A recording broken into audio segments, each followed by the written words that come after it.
Ra, the sun god, the fire chicken, was revered most during the 5th dynasty of the ancient Egyptians.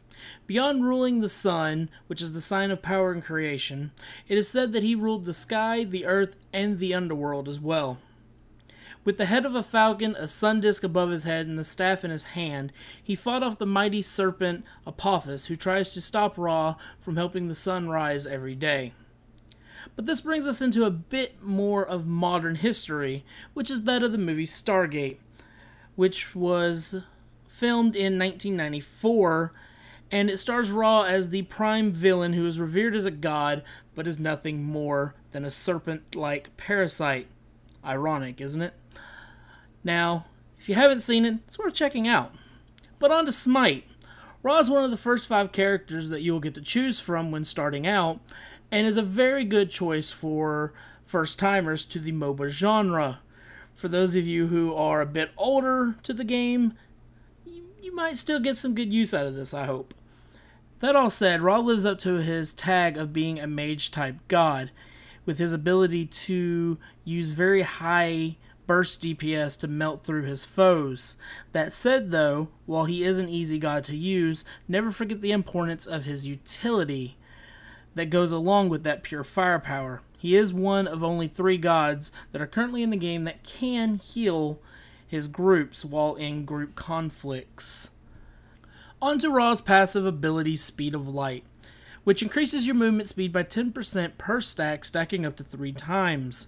This is great for getting back into battle after dying or hearthing, and also for moments when you must retreat.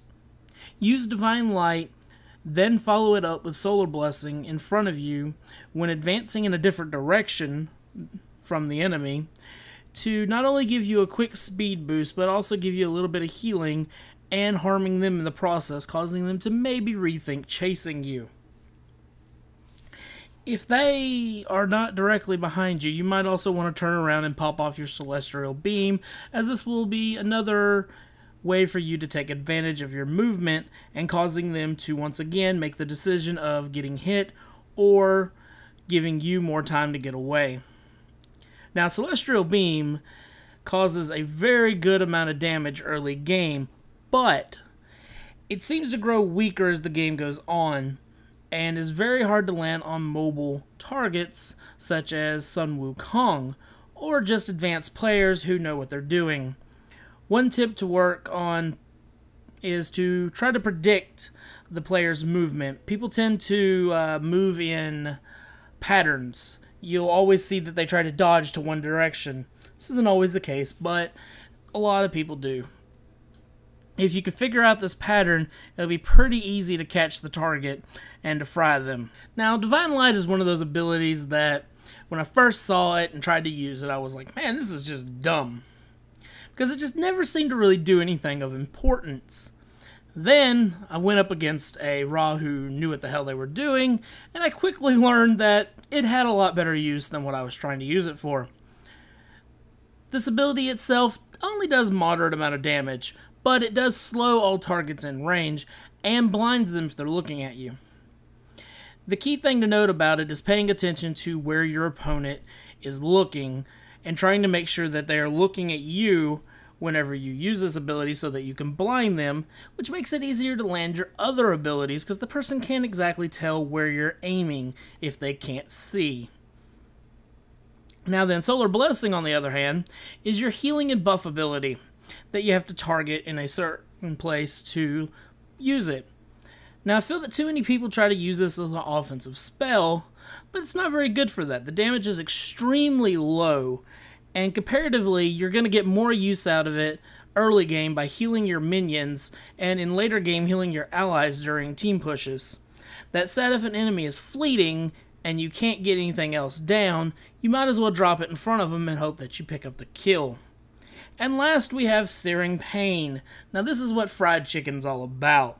At level 20, you're looking at upwards of 1700 damage, plus 100% of your magic power. Can you smell what Ra is cooking? If you get caught in this, it's probably you. Now, that noted, with great power comes some sort of downfall. And for this ability, it's aiming. Sure, while you're in the jungle, it might be easy to land this because there's not a whole lot of leeway for people to get away. But in the open, this ability has a 1 to 2 second delay before going off. And in solo situations, you might want to pop Divine Light before using it on your foe so that they can't see where you're going. Also, this move has a hella range, so take advantage of that while hiding in the jungle and nailing a foe who's just kind of trying to farm some minions. They won't know it's hitting them, and chances are, if they don't retreat, their goose is going to be cooked. So I only briefly want to talk about some items. In fact, 1 item. 2 items. I don't really want to go all in depth because I kind of have some plans for something else, but this is just going to be one suggestion. So instead of grabbing Hide a Leviathan, instead pick up Warlock's Sash. This is a pretty underused item, I feel, for Ra. Now, it's very easy to get this item. It's not an extremely high cost.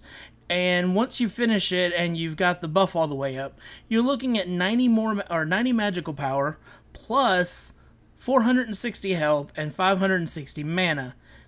And as I said, it's fairly cheap to pick up. The other item is Meditation.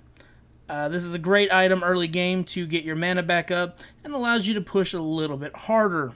Well, that all said and done, this pretty much concludes the video, and I would like to thank you guys for watching and encourage you that if you enjoyed it or if you found it helpful, throw a like up on it, and if you just feel really generous, subscribe, because there will be plenty of Smite content coming up, as this is a game that I feel deserves a lot of attention and isn't getting quite as much as it does deserve. It's the attention whore of games right now, in my opinion, and I like that. Anyway, once again, thank you, and have a wonderful day, and kiss your face.